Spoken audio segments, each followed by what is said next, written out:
Detienen a exdirector del DIF Jalisco por presunta violación a una trabajadora. Camión del transporte público le corta el paso al tren. 6 pasajeros resultan lesionados. Ciapa suspende el suministro de agua en al menos 3 inmuebles de Tlaquepaque por adeudo. 18 días sin rastro de Ricardo Cabezas. Su familia mantiene la exigencia de encontrarlo. Geolocalizador permite recuperar tráiler con 3 millones de pesos en chocolates, esto en Unión de San Antonio.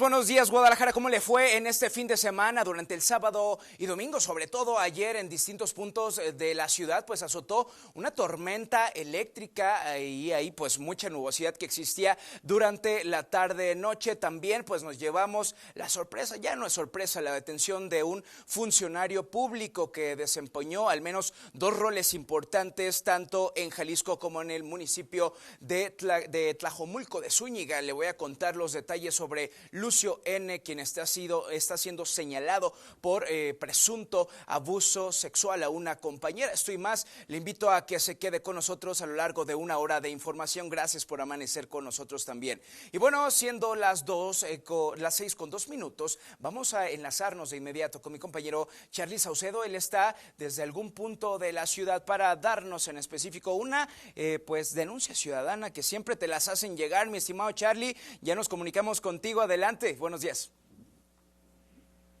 Eric, muy buen día al público de Imagen Televisión Guadalajara. Efectivamente, pues ya andamos en las calles, ya andamos aquí en la colonia Girasoles de Zapopan, esta calle Acueducto que ha sido muy señalada por vecinos porque, bueno, ¿qué es lo que sucede? Que está convirtiéndose aquí como un campo de batalla bastante complicado para quienes circulan todos los días por esta avenida. ¿Qué es lo que tenemos? Primera instancia, primer reporte, esta alcantarilla dañada, lastimada, que evidentemente pone en riesgo a quienes circulan por aquí. Ya se encuentra, como podemos observar, señalada, no sé si por vecinos, no sé si por alguna autoridad, pero ya se encuentra señalada. Lo importante, sobre todo, pues que se repare, porque la verdad sí, para quienes circulan aquí, bastante peligrosos.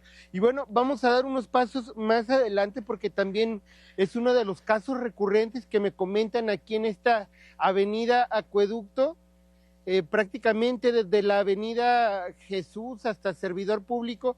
¿Qué es lo que sucede? Pues el tema de los baches, muy recurrente por aquí en esta zona, también los hundimientos de tapas de registro también bastante hundidas. Entonces, digo, para quienes circulan por aquí, pues tienen que ir sorteando prácticamente todo lo que está por aquí, un poquito complicado. Aquí podemos observar algunos baches de bastante grandes. Vamos a recorrernos un poquito por acá, un poquito de baches. Y quienes caminan por acá, si caminamos unos 2, 3 pasitos más, pues nos encontramos una tapa de registro ya sobre el paso peatonal, también complicado, también señalado por los propios vecinos. Entonces, si continuamos por aquí, por esta calle, al menos 2, 3 cuadras, presentan hundimientos y baches. Ahí lo que pedimos, la atención del municipio para que vengan a hacer una intervención, pues por lo menos un bacheo emergente en esta calle, en esta avenida Acueducto. Eric, ¿cómo la ves? Bueno, Charlie, en primera instancia ahí tenemos esta alcantarilla, registro abierto, esta boca de tormentas. Entonces pareciera que Spider-Man llegó ahí a poner una telaraña para poner un aviso, ¿no?, a todos los vecinos y pues eviten un accidente mayor. Sin embargo, es preciso mencionarle a la comunidad de esta zona de Acueducto y ahí en Santa Margarita que justo la problemática es una torta de pues diferente grosor al que estamos acostumbrados a ver, donde pues particularmente existe esta problemática de que van poniendo capa y capa de diferentes materiales, por lo que a simple vista no se pueden ver estos registros. Entonces te ha tocado caer en al menos algunos. Si te bajas hacia Santa Margarita, esta problemática se puede ver todavía más claro. Es pues importante que revisen, ¿no?, o al menos que le den otro tipo de cambios ahí a la avenida Acueducto en este punto exactamente. Estaremos al pendiente, mi estimado Charlie, de lo que ocurra y también si las autoridades se ponen las pilas de inmediato. Muchas gracias. Con mucho gusto, Eric, muy buen día y estaremos muy al pendiente. Claro que sí, que tengas excelente mañana, un fuerte abrazo. Y mira, ahora vamos a conocer cómo nos tratarán las condiciones climatológicas con mi compañera Adriana Treviño, ya está con nosotros, adelante. Erika, amigos de Imagen, muy buenos días. Vamos con la información del pronóstico del tiempo. Todavía no guarden sus paraguas, ya que van a continuar las precipitaciones en gran parte del territorio nacional, especialmente hacia la porción del noroeste, norte, occidente, centro, oriente y sur. Además, se mantiene el evento de mar de fondo con oleaje de hasta 2.5 metros de altura desde las costas de Sinaloa hasta Chiapas, y también se espera oleaje elevado hacia el litoral del Golfo de México y la península de Yucatán, así que muy atentos. Ahora veremos con mayor detalle las condiciones que esperamos en el estado las próximas horas. Una temperatura máxima de 30 grados para Guadalajara, mientras que Tlaquepaque y Tonalá con máximas de 29, Tlajomulco con 28 y, como podemos ver, se esperan precipitaciones. Ahora veremos las condiciones que se esperan en Tepatitlán. Máxima de 28 grados, también con probabilidad de lluvia. Zapotlanejo con 30 y en Chapala esperamos 27. Ocotlán tormentas con máxima de 29, Arandas parcialmente nublado alcanzando 27 grados y para Lagos de Moreno una máxima de 29. Las condiciones que esperamos en Puerto Vallarta, una máxima de 32 grados también con tormentas. Cabo Corrientes alcanzando 28, igual que Autlán, y para Tomatlán la máxima será de 32 grados. Tequila también muy similar, y en Ciudad Guzmán esperamos una máxima de 26. Las condiciones que esperamos para los próximos días en Guadalajara: 31 grados martes, miércoles y jueves. El viernes regresan las lluvias con 29 como máxima y una mínima de 17. ¿Qué es lo que esperamos ahora en Ciudad Guzmán? 27 grados para el martes, continúan las precipitaciones miércoles, jueves y viernes con máximas de 27 y mínimas de 16 grados. Las condiciones que esperamos en Zapopan: 31 martes, miércoles y jueves. El viernes esperamos 29 con lluvia y la temperatura mínima será de 17 grados. Y por último, las condiciones en Tequila: 33 martes, miércoles y jueves. El viernes 31 con tormentas y una mínima de 19. Hasta aquí la información del pronóstico del tiempo. Siga con nosotros en Imagen Televisión. Ahí está la recomendación, y se le ocurra guardar los paraguas porque pues estará lloviendo durante esta y las demás jornadas, al menos en la zona metropolitana de Guadalajara y en algunos puntos del interior del estado. Pero vamos a pasar a temas de agua y sobre todo de morosidad. Hay morosos como este conflicto que existe actualmente entre el municipio de Tlaquepaque y el gobierno del estado, pues ya ha escalado lo que ocurrió durante el fin de semana. Aquí se lo platicamos. Son 3 dependencias las que se han quedado sin agua en San Pedro Tlaquepaque ante la exigencia del pago de 200 millones de pesos por parte del CIAPA, de los cuales el ayuntamiento ya consignó el pago de 7.6 millones de pesos y exigen un convenio de pago como se hizo con los municipios de Guadalajara, Zapopan y Tlajomulco. Que no sea un tema de colores, que también se nos respete los más de 300 millones de pesos que hemos invertido en obras públicas por parte de atención hacia la ciudadanía en cuestión de obra pública justamente para el agua potable, y que tengamos las mismas condiciones que tiene Zapopan, que tiene Guadalajara, que tiene Tlajomulco. Las dependencias son el Centro Cultural, el Refugio, Archivo Municipal y Tesorería, que ya fue reconectado. Sí, es correcto. Lamentablemente en esas dependencias hicieron el corte total del agua, cosa que es totalmente ilegal. Y ya esperamos que poco a poco se vaya restableciendo el servicio. Me encuentro desde el Museo El Refugio en San Pedro Tlaquepaque. Aquí parece que ya les cortaron el agua. Está un sello del CIAPA que señala que no se tiene que violar este distintivo, además de que son grandes consumidores. Aquí el medidor, que aparece ya sin movimiento y en algunas partes ya en cero o con error. Nos dirigimos a las dependencias restantes para comprobar los cortes en el suministro. Y ahora en el Archivo Municipal de San Pedro Tlaquepaque, la tubería completamente seccionada. No se observa ni medidor ni nada, además de señalamientos por parte del CIAPA de este corte. Un empleado destacó que no hay ni una sola gota de agua. El área de comunicación del Ayuntamiento de San Pedro Tlaquepaque informó que aquí en la Tesorería Municipal ya se restableció, se reconectó el suministro de agua. Aquí ya no aparece absolutamente nada de error.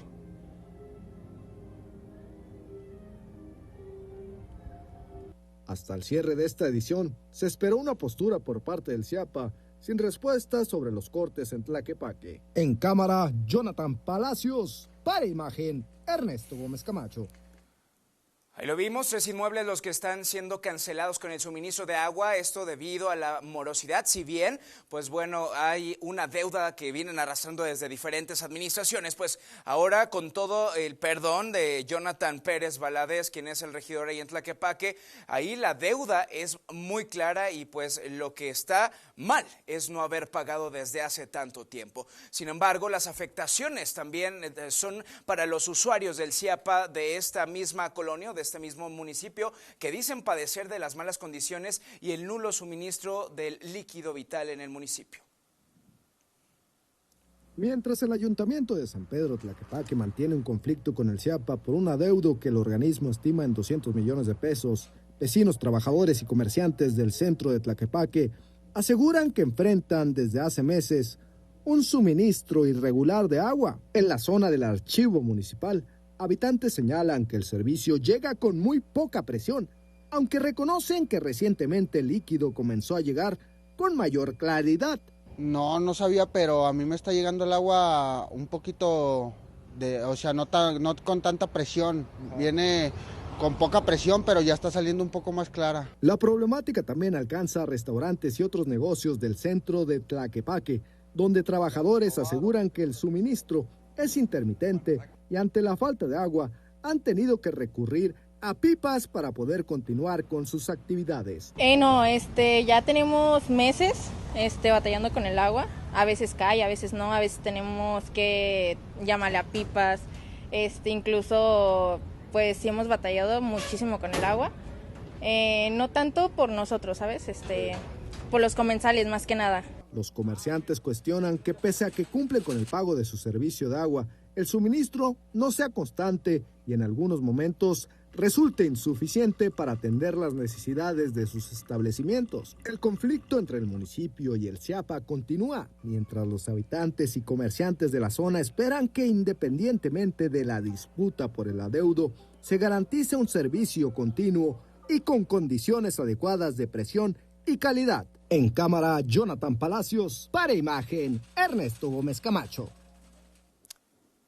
Y hablando de temas sociales, llegaron al diálogo cerca de 150 vecinos de Mirador de San Isidro. Se reunieron el pasado viernes con el alcalde de Zapopan, Juan José Frangé, esto para hablar sobre el proyecto Legado Jalisco y el futuro del predio, donde se pretende construir la propuesta que contempla 200 departamentos distribuidos en 10 torres para policías estatales. Sin embargo, los habitantes de la zona buscan que este terreno sea conservado como área verde y cuestionan las posibles repercusiones que tendría el desarrollo en su entorno. El encuentro se dio después de varias semanas de protestas y en medio del anuncio de acciones legales contra el proyecto. Los vecinos aprovecharon la reunión para plantear directamente sus inquietudes al presidente municipal.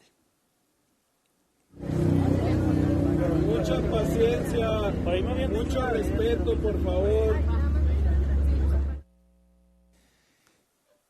Y mire, cerca de 1,700 corredores participaron en la 11ª carrera vertical de bomberos Zapopan realizada en la Torre Armstrong, esto en Plaza Concentro, con un recorrido de 321 escalones. El evento, que reunió a atletas, familias, bomberos y binomios caninos, se destinó el 100% de lo recaudado a la unidad de atención a niñas, niños y adolescentes con quemaduras, conocida como UNIC, esto del Hospital Civil de Guadalajara. La unidad atiende alrededor de 300 pacientes con quemaduras severas cada año. Y mire, una actividad deportiva con un final también altruista. Enhorabuena por los ganadores y por ese tipo de actividades en la ciudad.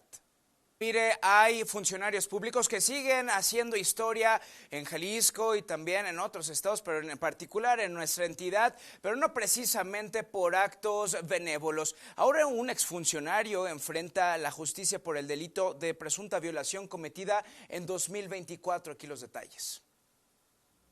El exdirector general del DIF Jalisco, Lucio N., fue detenido y posteriormente vinculado a proceso por el delito de violación por hechos presuntamente ocurridos en marzo de 2024, durante un curso de trabajo realizado en el municipio de Tapalpa. De acuerdo con la Fiscalía de Jalisco, el exfuncionario había realizado previamente tocamientos indebidos y otras conductas incómodas contra una compañera de trabajo. Posteriormente, presuntamente aprovechó que un auditorio había quedado vacío para llevar a la víctima al interior, donde la habría sometido y y agredido sexualmente. Lucio N. fue detenido el pasado 12 de agosto y tras la presentación de datos de prueba, un juez determinó vincularlo a proceso. Como medida cautelar, permanecerá 6 meses en prisión preventiva oficiosa, mientras que se establecieron 3 meses para concluir las investigaciones complementarias. El imputado dejó la dirección del DIF Jalisco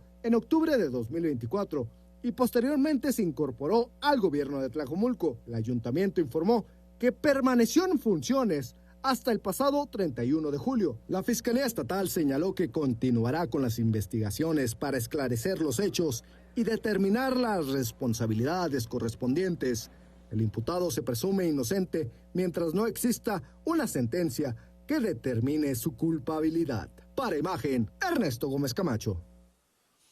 Y relacionado a este tipo de casos, Omar B., máximo goleador histórico de Chivas, continuará su proceso en prisión por el presunto delito de abuso sexual infantil agravado. Su defensa decidió no presentar más recursos, por lo que quedó firme la resolución que mantiene vigente el proceso en su contra. Omar B., exfutbolista y máximo goleador histórico de Chivas, continuará su proceso en prisión, luego de que su defensa decidió no presentar más recursos para intentar modificar la resolución que mantiene vigente su proceso por el presunto delito de abuso sexual infantil agravado. Con esta decisión, queda firme la resolución que le negó un amparo contra el proceso iniciado en su contra. El exdelantero fue detenido el 10 de octubre de 2025 en un bar de Zapopan, tras ejecutarse una orden de aprehensión en su contra. Desde entonces, permanece recluido en un área especial del complejo penitenciario de Puente Grande. La acusación señala que presuntamente habría realizado tocamientos y proposiciones de carácter sexual a una menor de edad, hija de su expareja, cuando ella tenía 11 años, en hechos que habrían ocurrido en 2019. La defensa y familiares del exfutbolista han rechazado las acusaciones. Su hermana sostiene que el caso estaría relacionado con conflictos personales y económicos con la expareja de Omar B. y asegura que él se encontraba en Los Mochis, Sinaloa, durante las fechas señaladas. De acuerdo con el Código Penal de Jalisco, el delito que se le atribuye contempla una pena de entre 5 y 10 años de prisión. Para Imagen, Ernesto Gómez Camacho. Y una sentencia de 17 años, 1 mes y 21 días de prisión fue dictada contra Gustavo Alfonso N., eso al ser encontrado responsable del homicidio calificado de un hombre ocurrido en febrero de 2014 en la colonia Villa Fontana Aqua, en Tlajomulco. Según las investigaciones de la Fiscalía del Estado, el ahora sentenciado tuvo una discusión con la víctima, quien posteriormente fue atacada con cuchillos y objetos contundentes por varios hombres que lo acompañaban. Debido a la gravedad de las lesiones, el hombre fue llevado de urgencia a un hospital donde perdió la vida horas más tarde. Gustavo Alfonso N. reconoció su participación en los hechos y aceptó resolver el proceso mediante un procedimiento abreviado, con lo que se estableció la pena de prisión. Y la violencia contra mototaxistas se hizo presente en El Salto, donde 4 personas fueron atacadas a balazos mientras circulaban en 2 unidades sobre la carretera a El Verde. Entre ellas hay un adolescente de tan solo 16 años. Abrieron fuego contra mototaxistas en El Salto, Jalisco. Las víctimas, 2 de 18, una de 24 y un adolescente de 16, circulaban en 2 mototaxis sobre la carretera a El Verde, cuando 2 sujetos que viajaban en una motocicleta se les emparejaron y dispararon en más de 10 ocasiones. Tras el ataque, paramédicos acudieron al lugar y trasladaron a 3 de los lesionados a la Cruz Verde Marcos Montero. La 4ª víctima llegó al mismo hospital por sus propios medios, acompañada por su familia. Casi de manera simultánea y cerca del primer hecho, en una zona despoblada de San Martín de las Flores de Abajo, en Tlaquepaque, policías localizaron un mototaxi con 2 cuerpos calcinados en su interior. Debido a las condiciones en las que fueron encontrados, no fue posible determinar en el lugar la edad, el sexo ni las causas de muerte de las 2 personas. Por el momento, el Ministerio Público investiga si los baleados y los calcinados podrían tener relación en los hechos. De los 4 lesionados por arma de fuego, 2 fueron reportados en estado grave. Un joven de 18 años, quien presentaba heridas en pecho, espalda y tórax, y el menor de 16, quien recibió un impacto de bala en la cabeza y tuvo que ser intubado debido a la gravedad de la lesión. Aunque la investigación continúa, de manera preliminar se indaga una posible relación con la venta de drogas. Para Imagen, Israel Orozco. 18 días han pasado desde la última vez que Ricardo Cabezas Talavera fue visto en Zapopan y la búsqueda continúa. Sus familiares y amigos volvieron a manifestarse para exigir a las autoridades que no cesen los esfuerzos para localizarlo con vida. Familiares y amigos del empresario Ricardo Cabezas Talavera se manifestaron la mañana del sábado en la glorieta de las y los desaparecidos para exigir a las autoridades intensificar las acciones para localizarlo con vida. Ricardo fue visto por última vez el pasado 30 de julio en la colonia Tabachines en Zapopan. Desde entonces, familiares y personas cercanas aseguraron vivir entre la incertidumbre y la desesperación ante la falta de noticias sobre su paradero. Con pancartas y consignas, los asistentes hicieron un llamado a las autoridades y a la sociedad para no permitir que el caso quede en el olvido. El gobierno realmente se hace de oídos sordos si es que no nos manifestamos, y esto no debería ocurrir. Realmente no puede haber alivio hasta que no aparezca Ricardo. Nosotros quisiéramos que apareciera Ricardo independientemente que no hubiera aparecido nada más. Ricardo es lo importante aquí y que su familia al fin pueda respirar y estar tranquila. Respecto a la reciente detención de Jocelyn N., presuntamente relacionada con la desaparición, familiares y amigos señalaron que no descansarán hasta que Ricardo Cabezas sea localizado con vida. Sus seres queridos aseguraron que continuarán las movilizaciones hasta conocer qué le ocurrió a Ricardo. También recordaron que, como ellos, numerosas familias en Jalisco continúan buscando a sus seres queridos. Informó para Imagen Alberto Mariscal. Y un fuerte operativo de seguridad llevó a la detención de 3 hombres en San Martín de las Flores, en Tlaquepaque. 3 sujetos armados y con equipo táctico fueron detenidos en San Martín de las Flores de Abajo por policías de Tlaquepaque. Se presume que los aprehendidos participaron en los hechos violentos del pasado viernes 14 de agosto. Se investigan por homicidio y tentativa.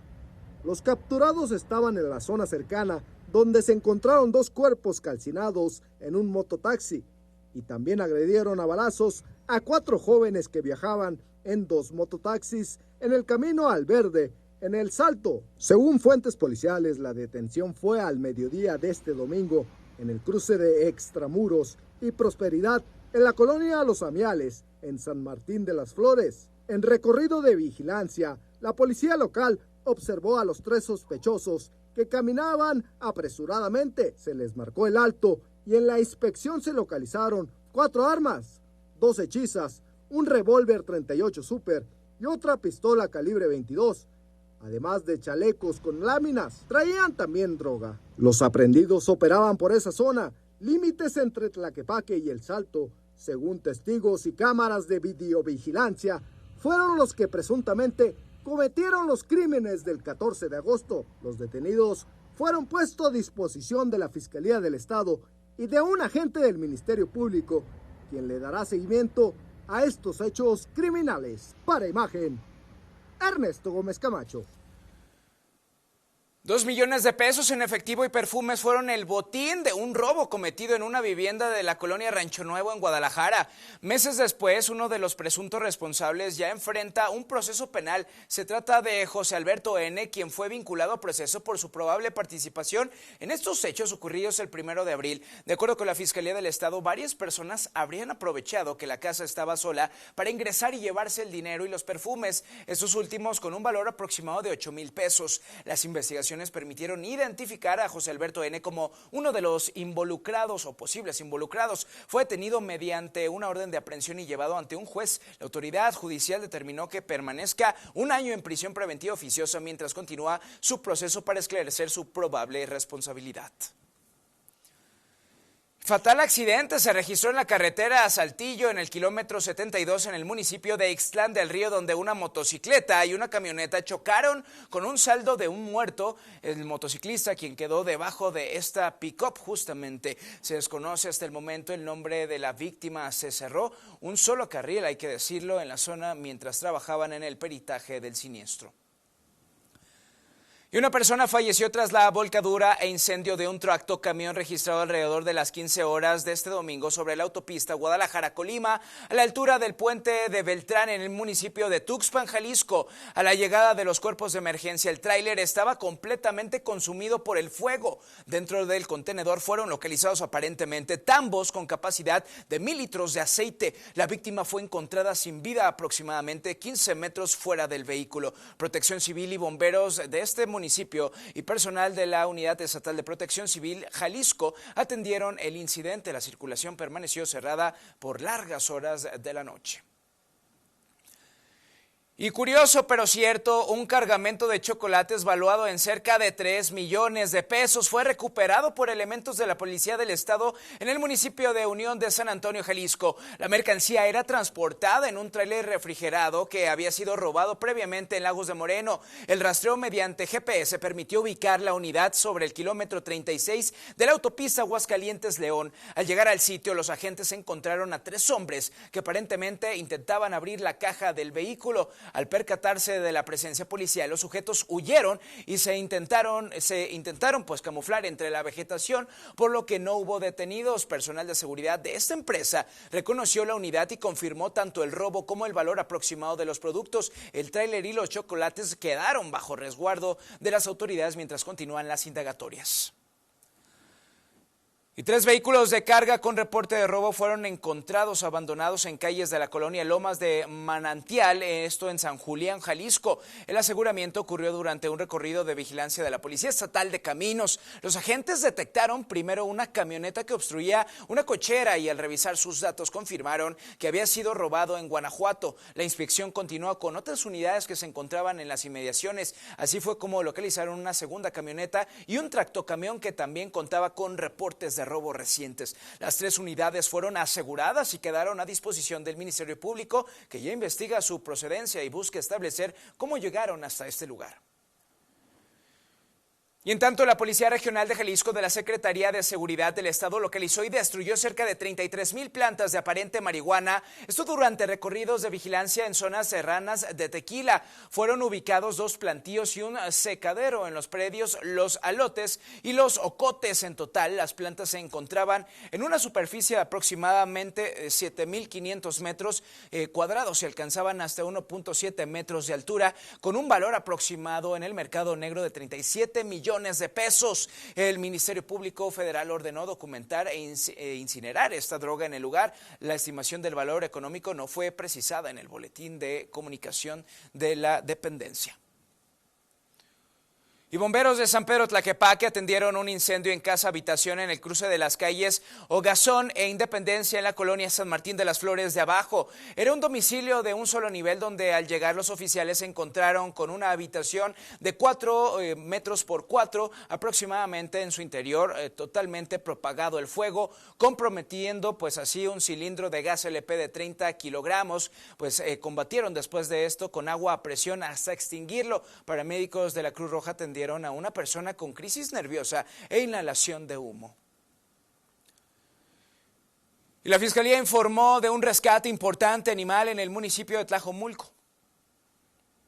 Un total de 20 animales fueron rescatados durante un cateo realizado en un domicilio del fraccionamiento Villas de San Gilberto, en Tlajomulco de Zúñiga, ante un posible caso de crueldad animal. La Fiscalía del Estado informó que se trata de 8 perros y 12 gatos localizados en condiciones insalubres y en un espacio reducido. Entre los felinos había 9 cachorros de aproximadamente un mes de edad. El operativo se realizó después de que autoridades municipales detectaron las condiciones en las que se encontraban los animales. Al no permitirse el ingreso de personal veterinario al inmueble, se presentó una denuncia ante el Ministerio Público, que posteriormente obtuvo una orden de cateo. Los animales quedaron bajo resguardo de la Dirección de Acopio y Salud Animal de Tlajomulco, donde recibirán atención veterinaria.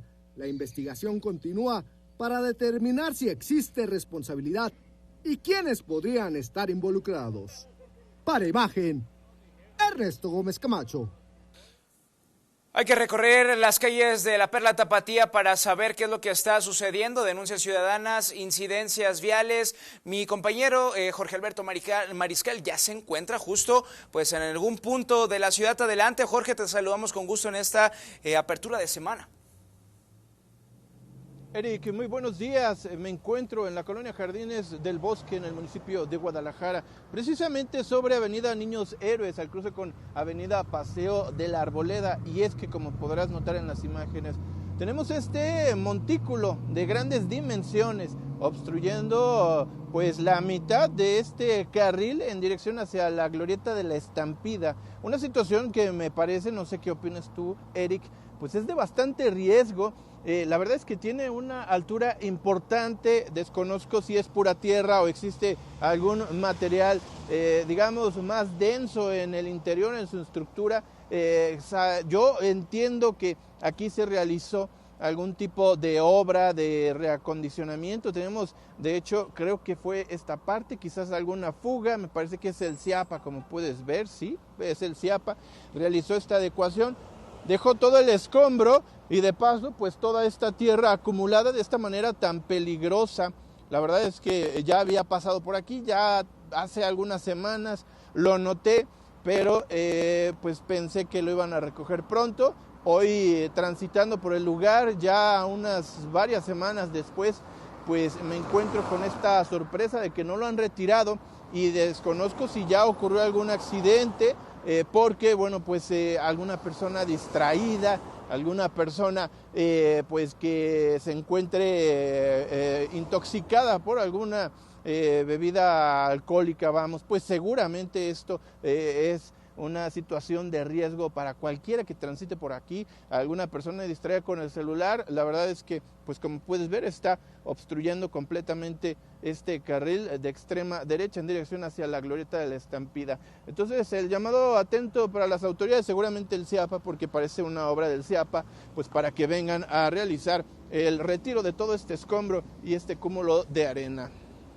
Bueno, queremos ver que surtan efecto estas nuevas unidades que les han sido otorgadas a las cuadrillas del CIAPA para manejarse de mejor forma, más ágiles. Sin embargo, ahí vemos en este punto de Niños Héroes, ahí en la colonia Jardines del Bosque, que no está surtiendo efecto al parecer. Le pedimos reiteradamente a nuestros amigos del CIAPA que acudan a este cruce de Paseo de la Arboleda y Niños Héroes en particular para que recoja todo el escombro que ahí estamos viendo. Aparte, tiene una imagen, fea, ¿no? O sea, para la ciudadanía, aparte de ser un foco de infección que ahí se va acumulando la basura, mi estimado Jorge. Estaremos al pendiente si de pronto tiempo, pues van y lo atienden esta situación que tan complicado. Esperemos que sí, seguimos pendientes, Eric. Gracias, buenos días. Y bueno, en otros temas, municipios del área metropolitana de Guadalajara reportaron al IMEPLAN la intervención de 122 kilómetros de banquetas durante el último año como parte del Plan Integral de Movilidad Urbana Sustentable PIMUS. El 56% corresponde a nueva infraestructura y a 44% a rehabilitaciones con mejoras de accesibilidad y seguridad. Las obras se realizaron en 132 colonias prioritarias. En la metrópoli se efectúan más de 5 millones de viajes peatonales diarios, 60% de ellos por mujeres. En tanto, la Contraloría de Jalisco y los órganos internos de control de los 125 municipios reforzaron su coordinación para homologar criterios en auditorías, responsabilidades administrativas, ética, integridad, transparencia y rendición de cuentas. Durante julio y agosto se realizaron 12 sesiones regionales para compartir experiencias y fortalecer la prevención y combate a la corrupción. La próxima asamblea plenaria será el 19 de agosto. Entramos a la última parte de este espacio informativo. Gracias por permanecer con nosotros. También hay información amable que tengo que contarle. Menores que sufren cáncer recibirán pelucas terapéuticas gracias al apoyo de For the Kids. Gracias por amar la vida. Las asociaciones civiles Canica y Nariz Roja recibieron las coletas de cabello recolectadas por el movimiento estudiantil For the Kids, conformado hace 6 años por alumnos de preparatoria. La finalidad es elaborar pelucas oncológicas. Atenea tiene 10 años y está diagnosticada con linfoma linfoblástico de células T, un cáncer muy agresivo. recibirá una cabellera postiza terapéutica. Su madre, Areli, explicó que gracias a esto no se sienten solas. Me emociona, me tranquiliza porque sé que ella se va a sentir más segura, más tranquila. Toda ayuda cuenta, pero que sea de personas muy jóvenes es algo que emociona a Lourdes Álvarez, directora general de Canica. Le doy un valor que no tiene medida, porque los jóvenes tienen sus propios intereses y eso me habla de esa sensibilidad que contagia. Cassandra es una de las fundadoras de For the Kids. Estaba ella en la preparatoria cuando inició el proyecto. Hoy ya es universitaria y busca que nuevas generaciones se sumen. Y creo que no es difícil el poder llegar a alguien, hablarle de una causa tan noble como poder ayudar a las infancias que tienen cáncer y inspirar con este instinto de jóvenes de ser revolucionarios y cambiar nuestras realidades. Fueron 162 coletas entregadas y distribuidas entre las dos asociaciones y ya planean la edición 2027 en donde pretenden llegar a las 200. Para Imagen, Carlos Carrizales. Y mire, Jalisco se ha sumado a la donación de órganos a través del tiempo y así es como va este panorama. A 50 años del primer trasplante en Jalisco directamente de un familiar vivo, el aval de donar órganos incrementa principalmente de las personas que aceptan que se disponga de su cuerpo una vez que fallecen. De acuerdo con el director general del Centro de Trasplantes de Órganos y Tejidos del Estado de Jalisco, Benjamín Gómez, estimó que en 2014 el 88% era de personas vivas y el 12% de cadáveres. En 2024 el 82% de personas vivas y el 18% de cadáveres. En 2025 el 78% de personas vivas y el 22% de cadáveres, mientras que en 2026 hasta junio el 75% era de personas vivas y el 25% de cadáveres. Señaló que es importante fortalecer la cultura de la donación en casa y crear conciencia de darles a otros esperanza. Eso es de familias. Hay familias que aún cuando nunca se les acercó a alguien que quiera un coordinador de trasplantes, que son los que están allí al pendiente, ellos mismos van y buscan a la dirección o con su médico tratante, queremos que nuestro familiar se obtengan los órganos. Otro cambio sustancial es que desde hace unos años ya reciben órganos de adultos mayores, los cuales trasplantan a personas de la misma población. ¿Cuál es la sobrevida de una persona más de 60 años a 5 años? Es como el 20%. Y en cambio, si se trasplanta esa persona, de una persona de 60, 70, 80 años, y ese riñón le funciona 10 años, él libró la parte de los 5 años. ¿Se pueden recibir órganos de una persona que tenía hepatitis C? La respuesta es sí. Hay personas que tienen hepatitis C y le toca a ese donador, a una persona que no puede por HLA, que está hipersensibilizado y es el único donador, pues que le done el riñón, aunque tenga hepatitis. ¿Y qué va a pasar? Se toma el tratamiento 2 meses y medio y ya queda curado. No obstante, lamentó que haya prejuicios y mitos sobre la donación de órganos que aún no se erradican por completo, por lo cual es necesario informar al respecto. Para Imagen, Carlos Carrizales.